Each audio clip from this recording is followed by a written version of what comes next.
Many of our satisfied clients, the blurb ran, take home our lovely caskets and decorate them in their own unique and personal style, so family and friends can become acquainted with their loved one's chosen end-of-life journey. There were photos of caskets stuffed with flowers. Artificial ones, Nan judged. Detergent white lilies, electric blue delphiniums, and egg-yolk daffodils, all mixed together without regard to season in shades that cheated nature's own. One of the featured pictures had a casket's intended content lying in an imitation of repose with a smug would-be seraphic smile. Now in raincoat and Wellingtons, Nan waited, with the assorted mothers, fathers, grandparents, the odd nanny, for the children of St. Monica's Primary to come out. They were let loose according to a system intended to allow one lot of chattering children to disperse before the onset of another wave.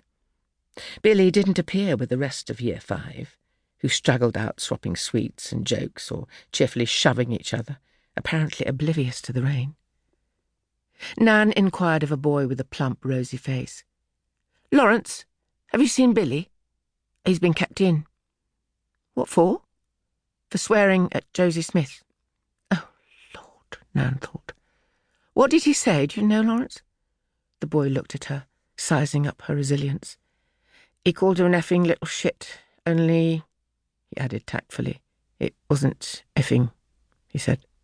"Oh, Lord," Nan said, aloud this time. "I suppose I'd best go and brave Miss Green." Lawrence looked sympathetic. "She's in a cross mood." "Who can blame her?"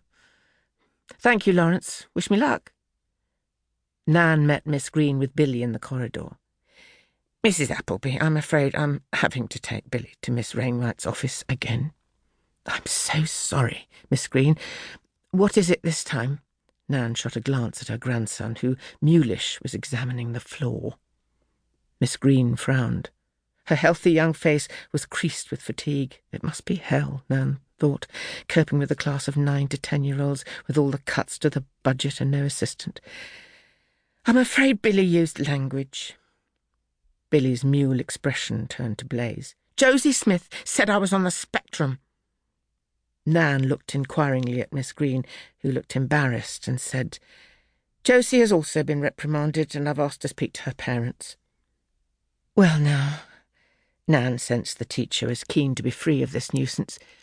"Billy shouldn't swear, of course, but perhaps with the provocation, I'll give him a telling off worse than Miss Wainwright's, I can promise you that." Miss Green had a hair appointment and was anxious to be off. "Billy, if it happens again, then you will not be coming on the field trip.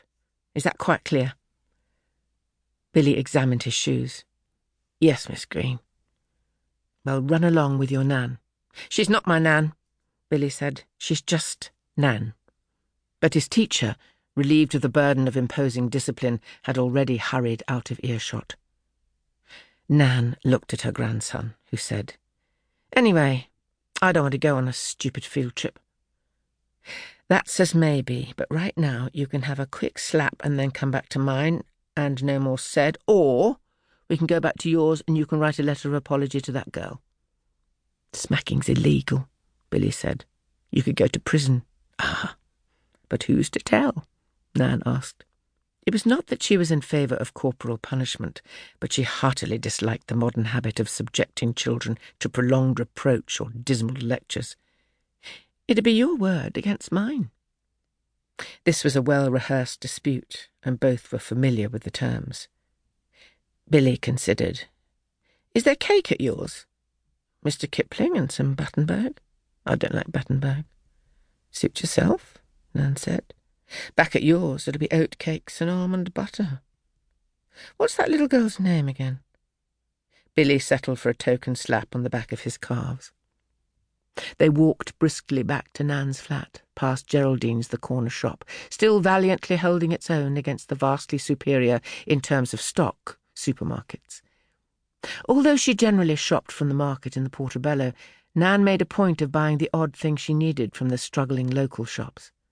Now she bought a loaf of sliced white and a tin of baked beans, and agreed with Geraldine that outside it was perishing.